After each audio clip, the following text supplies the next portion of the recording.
সারা পশ্চিমবঙ্গ, ভারতবর্ষ, ভারতের বাইরেও আরজি করের এই ঘটনার 9 তারিখের একজন মহিলা চিকিৎসক পোস্ট গ্রাজুয়েট ট্রেনি তার কর্মস্থলে রাত্রিবেলা শুধুমাত্র রেপ হননি, খুন হননি, তার উপর যে নারকীয় অত্যাচার হয়েছিল প্রত্যেকের মনে একজন মা, একজন শিশুর মা বলুন, বাবা বলুন, স্টুডেন্ট বলুন, সাধারণ নাগরিক সমাজ বলুন, দল মত নির্বিশেষে প্রত্যেকে আজকে উদ্বেলিত।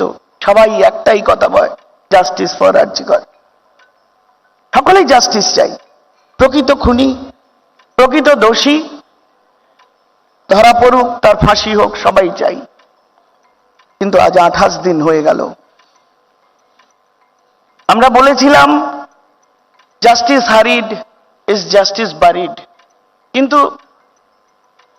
Justice delayed is justice denied. এই কথাটা মাথায় রেখে আমাদের এটাও আমরা বলেছি যে সিবিআই আজ এতদিন ধরে কি কাজ করছে। আমাদের টপিক বোধহয় আজকে সেটাই। আমি শুরু করব আজকের ঘটনা। সুপ্রিম কোর্টে সন্দীপ ঘোষের 10 লক্ষ টাকা দামের উকিল প্লি করেছিলেন যে এই ফিনান্সিয়াল মামলার সঙ্গে সেটা সিবিআই করবে না। পত্রপাঠ সুপ্রিম কোর্ট বিদায় দিয়েছে এবং সুপ্রিম কোর্ট সন্দীপ ঘোষের এই যে কাজগুলো, সন্দীপ ঘোষ কি একা করেছিল? That work did A racket. আজকে মানুষ যে এত চিন্তিত তার একটাই কারণ, এটা একটা লড়াই, একটা আন্দোলন, গণ আন্দোলন বলবো না, একটা জনজাগরণ। সরকারের আশ্রিত স্পন্সর্ড ক্রিমিনাল সেট ভার্সাস সাধারণ নাগরিক। আজকে পশ্চিমবঙ্গের চেহারা, আজকে বাংলার বাইরের চেহারা, নাগরিক সমাজ, মা, অবাল বৃদ্ধ বনিতা প্রত্যেকের সঙ্গে কথায় একটাই প্রশ্ন উঠে আসছে যে এই ঘটনা বাইরের কোনো লোক এসে করেনি। এবং আমি নিজে প্রথম দিন প্রথম ক্ষণ থেকে ওখানে উপস্থিত ছিলাম।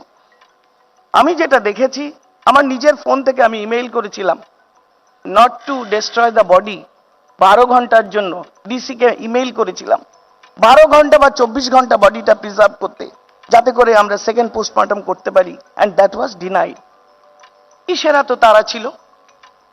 কে তাকে এত তাড়া করেছিল? তার মালিক প্রভু। এই যে বিনীত গোয়েল বলুন বা সন্দীপ বাবু বলুন বা যাদের নাম আসছে, বিরূপাক্ষ বিশ্বাস, এই যেসব নামগুলো, অভিক দে, হেনা তেনা আসছে, আস্তে আস্তে উঠে আসছে, এরা তো কেউ একা কাজ করেনি আর একদিনে হয়নি। এই যে বলছি আরজি করে 7 জন ডাক্তারের মৃত্যু হয়েছে গত কয়েক বছরে, প্রত্যেকটা সুইসাইড বলে কাটিয়ে দেওয়া হয়েছিল। এই মেয়েটি, একে প্রথম পাগল বলা হলো, সাইকো, পরে বলা হলো সুইসাইড করেছে, আমরা এমার্জেন্সি নিয়ে যাচ্ছি, আপনারা এমার্জেন্সিতে আসুন। আমার প্রশ্ন, এমার্জেন্সিতে যদি পেশেন্ট এসেছিল তাহলে আবার তাকে সাজিয়ে গুজিয়ে ক্রাইম সিনে সেমিনার রুমে কে গুছিয়ে রেখেছিল এবং কেন? কোনো প্রশ্নের উত্তর নেই।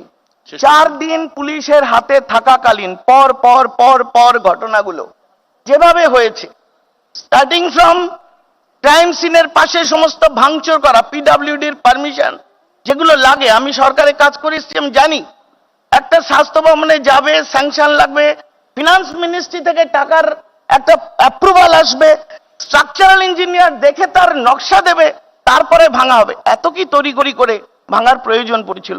এইসব প্রশ্নগুলোর উত্তর নেই।